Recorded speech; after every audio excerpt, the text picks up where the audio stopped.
बांग्लादेश में आरक्षण विरोधी प्रदर्शन और हिंसक झड़पों के बीच देश में तख्ता पलट हो गया है।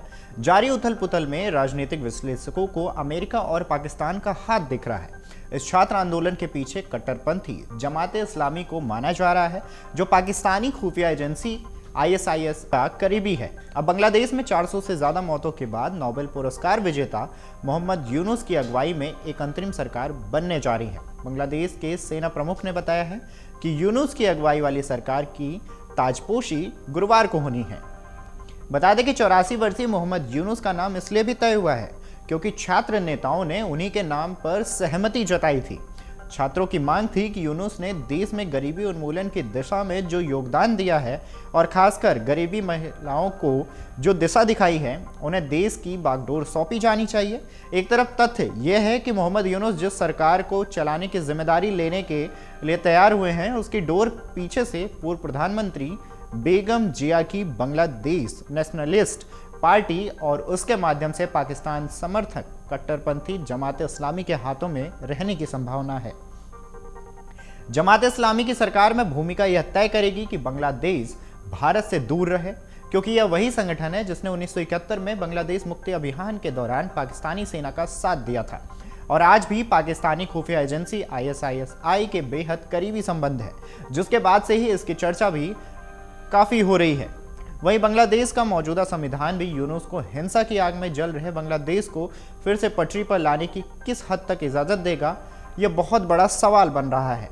वैसे पेरिस में संवाददाताओं से मोहम्मद यूनुस ने बातचीत की। इस दौरान कहा कि मैं वापस घर जाने और ये देखने के लिए उत्सुक हूं कि वहां हो क्या रहा है और यह भी हम जिस संकट में हैं उससे बाहर निकलने के लिए कैसे खुद को व्यवस्थित कर सकते हैं। बता दें कि मंगलवार को बांग्लादेश के राष्ट्रपति मोहम्मद शहाबुद्दीन ने बुजुर्ग अर्थशास्त्री को बांग्लादेश की अंतरिम सरकार का प्रमुख नियुक्त किया। इससे पहले सोमवार को सेना ने पूर्व प्रधानमंत्री शेख हसीना को 45 मिनट में इस्तीफा देकर मुल्क को छोड़ने को कह दिया था और उन्होंने सेना के इस फरमान का पालन भी किया, नहीं तो उनके अपने ही देश में उनकी जान खतरे में पड़ गई थी। बांग्लादेश के संविधान में अंतरिम सरकार की क्या व्यवस्था है, लेकिन यह तथ्य यह है कि बांग्लादेश के मौजूदा संविधान में अंतरिम सरकार का कोई प्रावधान ही नहीं है। पहले इस तरह की व्यवस्था थी, लेकिन उसे कार्यवाहक सरकार कहा जाता था। ढाका ट्रिब्यून की रिपोर्ट के मुताबिक बांग्लादेश के संविधान में 1996 में 13वां संशोधन पारित किया गया, जिसमें आम चुनाव निष्पक्ष रूप से कराने की और सत्ता ट्रांसफर करने के लिए कार्यवाहक सरकार की व्यवस्था बनाई गई थी। इसके बाद नया संशोधन जोड़ा गया, जिसमें गैर दलीय कार्यवाहक सरकार जोड़ा गया। इसमें कार्यवाहक सरकार के लिए मुख्य सलाहकार और अन्य सलाहकार की नियुक्तियां और शर्त का प्रावधान भी शामिल किया गया। 3 चुनाव के संचालन के लिए यही व्यवस्था अपनाई गई।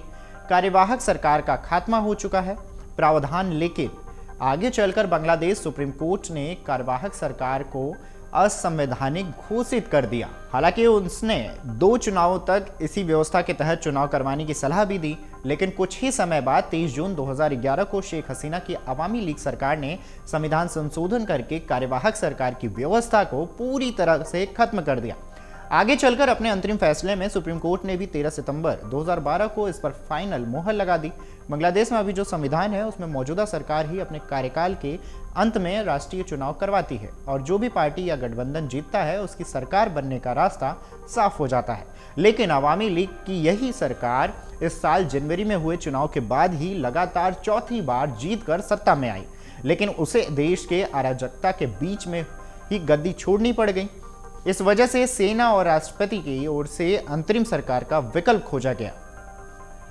वहीं बांग्लादेश में बनी स्थिति परिस्थिति में हुए इस छात्र आंदोलन के पीछे कट्टरपंथी जमात इस्लामी को माना जा रहा है, जो पाकिस्तानी खुफिया एजेंसी आईएसआईएस का करीबी है। दरअसल लंबे समय से अमेरिका चाह रहा था कि बांग्लादेश में सरकार बदलते और एक ऐसी सरकार बने जो बांग्लादेश के हितों के बजाय अमेरिकी हितों के लिए काम करे।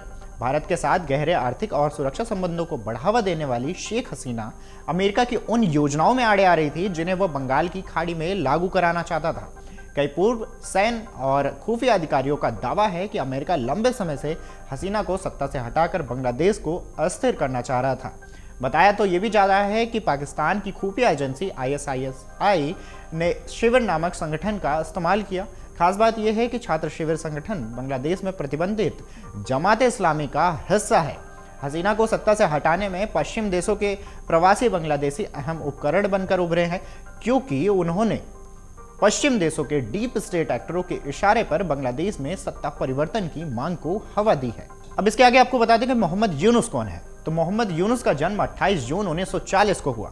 वो बांग्लादेश के एक सामाजिक उद्यमी, एक बैंकर, एक अर्थशास्त्री और एक सामाजिक नेता हैं। गरीबी उन्मूलन में विशेष प्रयासों के लिए साल 2006 में यूनुस को नोबेल शांति पुरस्कार मिला। गरीबी उन्मूलन की दिशा में अहम योगदान के लिए यूनुस को इस पुरस्कार से नवाजा भी गया। यूनुस ने 1983 में ग्रामीण बैंक की स्थापना की थी, जो गरीब लोगों को छोटे कर्ज मुहैया कराता है। बांग्लादेश को अपने ग्रामीण बैंक के माध्यम से माइक्रो क्रेडिट के लिए दुनिया भर में सराहना हासिल हुई थी। इसी कारण बांग्लादेश में बड़ी संख्या में लोग जीवन स्तर के ऊपर उठने में सफल हुए थे।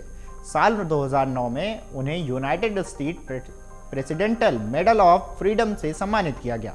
2010 में उन्हें कांग्रेसनल गोल्ड मेडल दिया गया। इसके साथ ही उन्हें कई और भी अवार्ड्स मिल चुके हैं। 2011 में उन्होंने सारिस्का ब्रुस्टेन सेफी, ईसन मैन और हंस रीड्स के साथ मिलकर Yunus social business global initiatives की सह स्थापना की। साल 2012 में उन्हें स्कॉटलैंड के ग्लासगो कैलेडोनियन विश्वविद्यालय का चांसलर बनाया गया। 2018 तक वो इस पद पर बने रहे। 1998 से 2021 तक उन्होंने संयुक्त राष्ट्र फाउंडेशन के निर्देशक मंडल के सदस्य के तौर पर भी काम किया। 1961 से 1965 तक उन्होंने बांग्लादेश के चटगांव विश्वविद्यालय से अर्थशास्त्र की पढ़ाई की। उन्होंने वेंडरबिल्ट विश्वविद्यालय से अर्थशास्त्र में पीएचडी की डिग्री हासिल की। बांग्लादेश में उन्होंने ग्रामीण बैंक की स्थापना की और माइक्रो ऋण कार्यक्रम की भी शुरुआत की। साल 18 फरवरी 2007 को मोहम्मद यूनुस ने नागरिक शक्ति नाम से एक राजनीतिक पार्टी बनाई थी। मोहम्मद यूनुस को इस साल श्रम कानून के उल्लंघन के आरोप में बांग्लादेश की एक कोर्ट ने 6 महीने की सजा सुनाई थी। हालांकि बाद में मार्च में उन्हें जमानत दे दी गई थी। नोबेल पुरस्कार विजेता प्रोफेसर मोहम्मद यूनुस को $23 लाख गबन करने के मामले में भी जेल की सजा सुनाई जा चुकी है। बता दें कि ग्रामीण टेलीकॉम के पास बांग्लादेश के सबसे बड़े मोबाइल फोन ऑपरेटर ग्रामीण फोन में 34.2% हिस्सेदारी है। ग्रामीण फोन नॉर्वे की टेलीकॉम दिग्गज टेलीकॉनार की सहायक कंपनी है। इसके अलावा इन आरोपों में 250 मिलियन से अधिक का गबन और मनी लॉन्ड्रिंग शामिल है।